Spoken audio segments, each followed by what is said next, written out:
I'm putting my extremely profoundly disabled 7-year-old into a residential facility so I can forget he exists. I'm not sorry. I can't tell anyone this, even my therapist. Lambast me if you want, and maybe I even deserve it. I only ask what you would do if you were in my situation. Not what you think people should do. What you would really do. I'm a single mom of 2 boys, 12 and 7. My husband passed away 3 years ago in a work accident. A very large portion of me believe it was a suicide. I can't see him ever making the mistake he made that caused his death, and he had taken an action just before that which ensured his coworkers weren't in the room. I fully believe he killed himself because of our younger son, and no one will ever change my mind. We were told when I was pregnant that he would have Down syndrome. We could handle that, even if it was severe. It turned out he has a chromosome deletion. His disorder is kind of rare, so I won't post which specific one, but suffice to say he'll never be anything more than he is now or has ever been. And what he is nothing. He doesn't appear to have any awareness and never has. His eyes are locked in one position. He doesn't respond to noise, touch, or pain. He is total care. He is capable of nothing. He is tube-fed and on oxygen. He is in diapers and will be forever. He makes no sounds, no attempts to communicate. He never even really cried as a baby. He has never made an attempt to interact with anyone or his environment.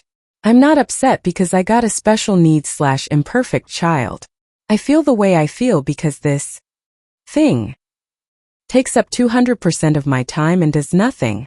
I didn't get an imperfect child. I didn't get a child. I don't love him. He doesn't have any personality. There is nothing to love. And yet I'm responsible for him. In addition to his extreme delays, he's also medically fragile. Respiratory crises, fecal impactions, his autonomic nervous system doesn't function properly. Issues with his G-tube, infections, pressure sores no matter what we put him on or how we position him. Our older son has suffered because his non-existent brother has colored everything in his life. He's had medical care get delayed because there's only one of me and Ho's brother is more critical. We do have a visiting home nurse, but only 20 hours per week, and we aren't eligible for more. I was starting law school. I gave up my dreams and my plan for my children for this potato. My older son can't do a lot of things he wants to do because of the younger's need for care and appointments. The final straw was I heard a sound. I went into younger son's room to check, thinking he had forgotten how to breathe again, and saw older son hitting him and screaming, "You're why I don't have a mother. You're why I don't have a father. You're why I can't have friends over. You're why I can't be in sports. I didn't ask for you and I hope you die." Instead of being horrified, I watched. And younger son just did not react. No signs of pain or fear or upset. No reaction at all. He breathes, but he is not alive. He doesn't know who I am. He doesn't know who older son is. He has no sense of self, life experience, or awareness of his surroundings. He doesn't need to be in my home. He doesn't know or care where he is. He is genetically my son, but he is not family. My previously abused, brain-damaged cat who can't walk straight has more personality and is far more lovable than my child. In fact, I was looking forward to raising a Downs baby, even one with severe impairments for that reason. With disability can come gifts. This boy is not a gift. He is a genetic mistake. I probably should have miscarried and would have definitely terminated if I'd known he would be like this. And the flip side is, if he has awareness, he's miserable. And there is nothing I can do. If he has likes and dislikes, no one knows what they are. If he is in pain, he can't tell anyone.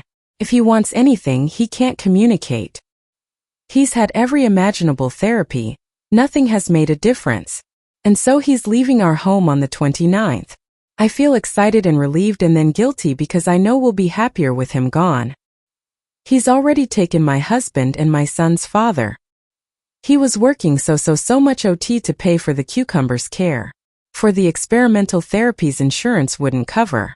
Because this one was going to be the beer. He was tired and defeated and disappointed. He sought counseling as well, but I don't think he could ever say the words, "I don't want my son in my home either."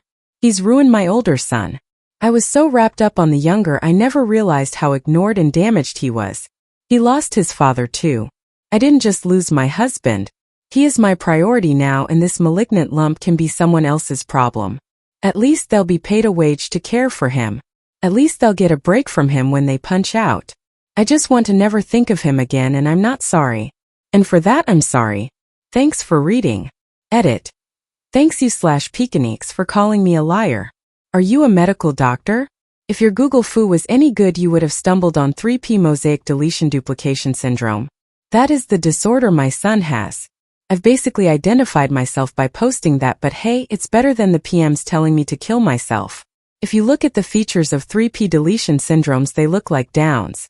My insurance didn't cover AFP testing, which would have told us it wasn't Downs, and I didn't think we needed it. I had a regular ultrasound and a 3D. Both DRS were 99% sure it was Downs. This post was absolutely not fiction.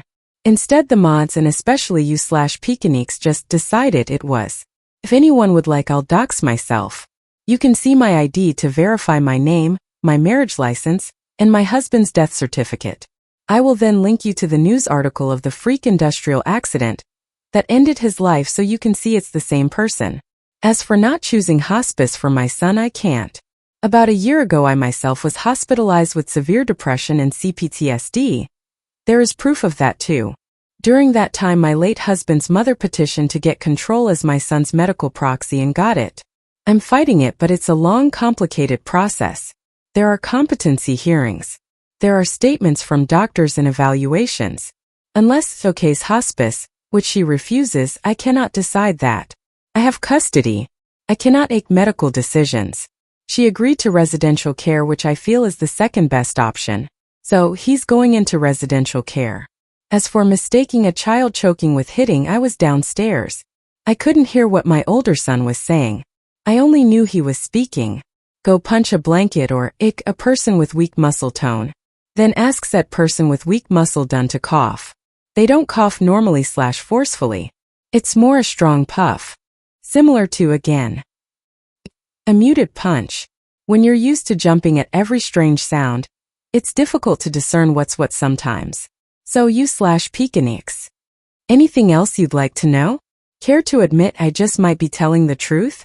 There were identified details I left out, but guess you'll need them.